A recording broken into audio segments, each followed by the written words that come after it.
By now in this service, if you've looked, you've seen the word joy so many times.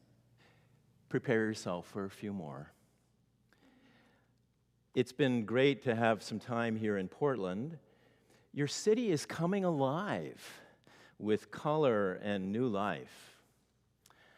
The reason I'm here is that Pastor Susan serves on the board of directors of the Art Education Retreat Center and Faith Attentive Community, where I've come from Chicago to work.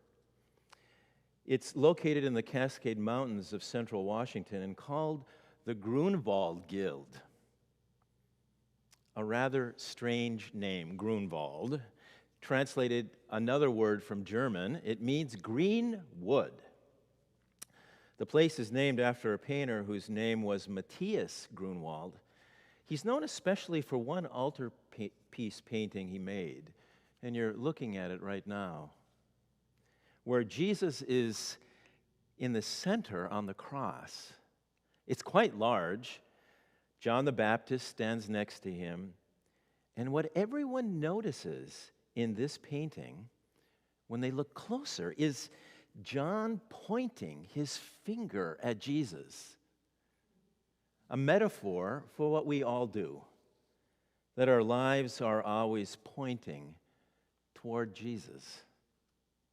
How we think, how we act, how we love is always pointing to God who is beyond us. The other part of the name of the place is guild, a reminder of the gatherings of people who work together to build up the church. It's a form of congregation. It's what we do together to nurture faith. And the Grunwald Guild does this primarily by cultivating beauty. Now, you might be thinking, well, that sounds like a great idea, but it's for artists, capital A, and you don't consider yourself an artist. I'd like you to rethink that this morning. To think that anyone who makes something is an artist. If you make a painting, you're an artist. If you make a sculpture, you're an artist. If you make a weaving, a ceramic cup, a drawing, you're an artist. If you make music or a photograph, you write a poem or a text, you play an organ, you're an artist. But also, if you make a meal, or you make community, or you make peace, you're an artist. If you're simply trying to make a life or make a difference, you're an artist too. All makers are artists. And the Grunwald Guild is a place to help you with your making. So I invite you sometime to join us. I bring you greetings this morning from a place among the Ponderosa Pines and mountain streams where God makes art and faith and community sing with beauty. Now may the words of my mouth and the meditation of my heart be acceptable to God, who invites us this morning in the words of Psalm 98 to make a joyful noise to the Lord. What an interesting idea, to make a joyful noise. I was once singing in a choir, and the director was trying to get more people to join. And she said, now you might be a soprano, or you might be an alto, maybe you're a tenor, or even a bass. And you should join the choir. And then she said with a twinkle in her eye, and even those of you who wouldn't call yourself singers, but who can make a joyful noise, you're welcome here too. Joy is the word that is sprinkled like spring rain throughout our text this morning. A joyful noise and a joyful song and the hills singing together for joy at the presence of the Lord. All this joy in the psalm, but it spills over into the writing of John as well. When we hear Jesus' words in his final conversation with the disciples, we hear, I have said these things so that my joy may be in you and that your joy may be complete. What a hopeful word today. when many corners of the world are in need of just a little joy. When we wake up with a knot in our stomach and we ourselves are wondering, where is joy? Or we hear a news story that makes us cringe, or we wonder what's next, or we're waiting for something else to go wrong. Just a little joy is our prayer, our whispered longing, perhaps a silent plea. That's where the Word of God meets us this morning, in a place we all hold in common, a place we hold in our hearts, a place of need, even if we have a job and a family and a pretty good life, a life that's not on edge, but is surviving or thriving or even flourishing in these days. Joy is still our deepest desire. That's because joy, I think, true joy, we know is more than what we have or what we do or even who we are. Joy is that deepest sense that in spite of it all, the bad and the good, we believe that God's intention for us is for a life where hope is planted in us, where a seed of joy can spring forth with promise and perspective, with resilience and tenacity, with comfort and courage. All these things are joy in the midst of our comings and goings. I've been thinking about this idea of joy quite a bit. After arriving in Washington in the middle of winter, I have been waiting for spring to sprung. And as it did, I was thinking, it's now time to explore where I live, take a hike. But I had no idea where the trails were because they'd been covered. Even the signs, which shouldn't be covered with snow, were up where I am. Yet the Grunwald Guild is near all of these great trails, and I had no idea where they really were. One day, a neighbor and a friend of the guild stopped by, and she did the most beautiful thing. She says to me, "Would you like to go on a hike with me someday?" And this invitation spread over me like a long-lost friend. It was precisely what I had been hoping for, even though I wasn't fully aware of it. I'd gotten so used to being alone all the time. But for someone now to reach out to me, as we all will be thinking about, right, in the days ahead, I, who felt a little lost, a little lonely, had a little gift of friendship that washed over me with such joy, I could barely wait to go with her. Except it was short-lived. I waffled, as we all do, flip-flop between sweet and bitter. And I remember getting up the morning of the hike a little anxious. Would I be able to keep up? Would I have the strength to make it? Would I have the stamina to make it up the peak? It was that doggone destination that loomed. What had been an invitation with excitement was now turning into unbridled anxiety. So we got to the trailhead. I took some deep breaths.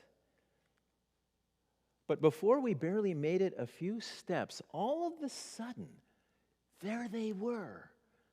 An avalanche lily, a lupin, flowers I'd never seen before. To my left, another variety. Some so small I could barely get a picture of them.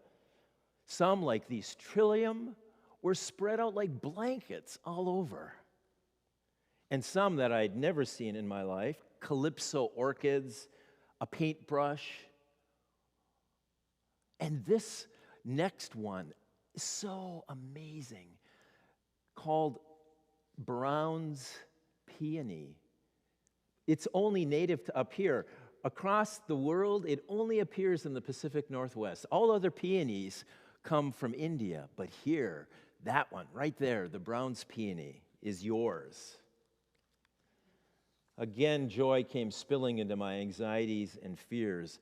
As we heard in the psalm, the loving intention of the Creator plants beauty all around us, reminding us of how the hills sing together with joy, how this vault of heaven rejoices at the wondrous beauty of resounding creation.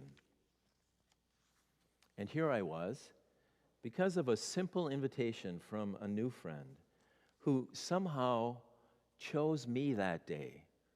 As Jesus said in the text, I choose you. Somehow she chose me. And together we journeyed with joy. Thankfully, we never made it to the peak that day, because there was so much beauty along the way. The destination turned out not to be the goal, but the joy of finding beauty along with a new friend. So the beginning of this sermon has two important ideas embedded there. One is that joy has been cultivated.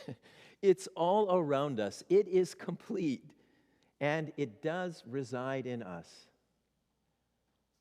It comes to us as we participate in the gift of a relationship, when we reach out to the lost or the forgotten or the fearful, the hidden, the wondering, the new, the old. It finds us. And yet the Word of God has even more for us today. Writers are familiar with how much difference one sentence can make. Ernest Hemingway once said that the writer's job is to tell the truth. When he was having difficulty writing, he reminded himself of this as he explained in his memoirs, A Movable Feast. I would stand and look out over the roofs of Paris and think, do not worry. You have always written before and you will write now. All you have to do is write one true sentence. Write the truest sentence that you know. The writer of the Gospel of John has one of those sentences. It is this: no one has greater love than this, to lay down one's life for one's friends. Think about that again. No one has greater love than this, than to lay down one's life for one's friends. This is the genesis of joy. One sentence that reminds us of Jesus' calling, reminds us of why we are here Zooming today, why we are here in church ever, why we are here on this earth, why joy is perpetual, why joy reaches our deepest fears and anxieties and holds all of that together. Let this be your mantra over this week.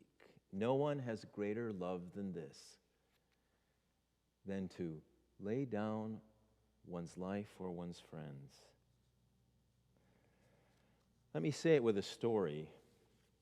Maximilian Kolbe, a Polish priest, was brought to the Auschwitz prison camp during the war when the monastery he lived in was closed down. And several months after being there, someone escaped the camp.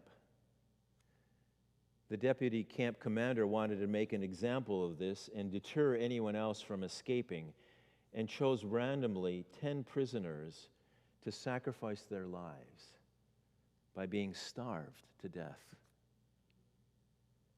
As one of them chosen, this prisoner cried out, "My wife, my children." And Maximilian raised his hand and said, "Friend, I volunteer to take your place, to lay down his life for his friend." Maximilian and the other 9 prisoners were visited each day by the guards, and eyewitnesses recount that when they went there, Max was in the middle of the cell, singing and praying, making a joyful noise. I know we may have heard this story or one like it before and thought, I could never do this. I'm not laying down my life in that way, but it's really this much broader idea that we're being nudged to think about today. A version of this Christ-like gesture that we can do every day of our life. For me, it was someone inviting me on a hike. Or take my friend Mary, who was concerned about her best friend Emily, a neighbor who was starting to forget things more than she ought. She agreed to take her to the doctor. She sat with her waiting for the diagnosis, and the doctor came into the room and said to Emily, "You have early onset Alzheimer's." And then said, "You will need care from your family as your condition worsens." As they were walking out of that room, leaving the hospital, Emily said to Mary, "I can't go to be with my family in Kansas. They won't be interested in caring for me. I'm all alone. There's no one." And without a beat, Mary says, "We will take care of you." And she and a group of friends did that for 7 long years. And I asked Mary, "How could you do that?" And she looked at me and she said, "They were very hard years, but now looking back, they were joyful years, in spite of it all." God's deepest intention for us is to be people of hope, even in the midst of bad and good, and to find ways in the places where we find ourselves, since we are appointed, according to John, as Jesus says, to go and bear fruit. The great 50 days of Easter are a continual reminder that the death and resurrection of Jesus is for us the genesis of joy. And in that flowering opens up a way for new life, for real life to spring forth. So there is a question for you today, I think. Where in your life is there a capacity to draw some inspiration from Jesus and bring to fruition, to literally bear the fruit of the resurrection and lay down your life for your friends? Where in your relationships is there a neighbor who is lonely and you could make a call or send a note, deliver a little basket of food? Or where is there someone in this city who could benefit from your advocacy and you speaking on their behalf when they've been silenced? Or where in the world is there a place where you could reach out in some small way and multiply this reach of Jesus? To lay down one's life is a kind of dying to the self, a sacrificing of one's abundance for the sake of another. Finally, let me say this in another way.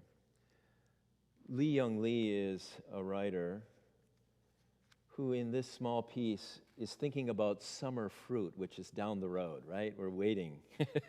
Now we just see the seeds. In this case, it's about peaches. But he's also writing about drawing in all the beauty of life that's around with eyes to see joy. Here are his words. "From blossoms comes this brown paper bag of peaches we bought from the boy at the bend in the road where we turned toward signs painted peaches. From laden boughs, from hands, from sweet fellowship in the bins comes nectar at the roadside. Succulent peaches we devour, dusty skin and all, comes the familiar dust of summer, dust we eat. Oh, to take what we love inside, to carry in us an orchard, to eat not only the skin, but the shade, not only the sugar, but the days, to hold the fruit in our hands, adore it, then bite into the round jubilance of peach. There are days we live as if death were nowhere in the background. From joy to joy to joy. From wing to wing. From blossom to blossom. To impossible blossom. To sweet, impossible blossom. It's that time of year when your world is bursting forth in new life. Maybe even in your own yard or down by the river. As you look around these days, may the beauty of the blossoms you see springing forth all around remind you of that mantra to lay down your life for one's friends. Thinking about the peaches, the fruit that you can bear, and the reminder that we do live from joy to joy to joy, an invitation this day and every day, coming to us as that gift in Jesus who laid down his life for his friends, around which we eat and drink. And a meal, then, that sends us forth in all simplicity and complexity to bear fruit in the very places we find ourselves, to keep the seeds of hope watered and tended and growing, and to be reminded that we too, on whatever journey we are on, to live as if death were nowhere in the background, even though it's always in the background, and that life is abundantly given to us. Take some time to notice every second, from blossom to blossom, from joy to joy to joy.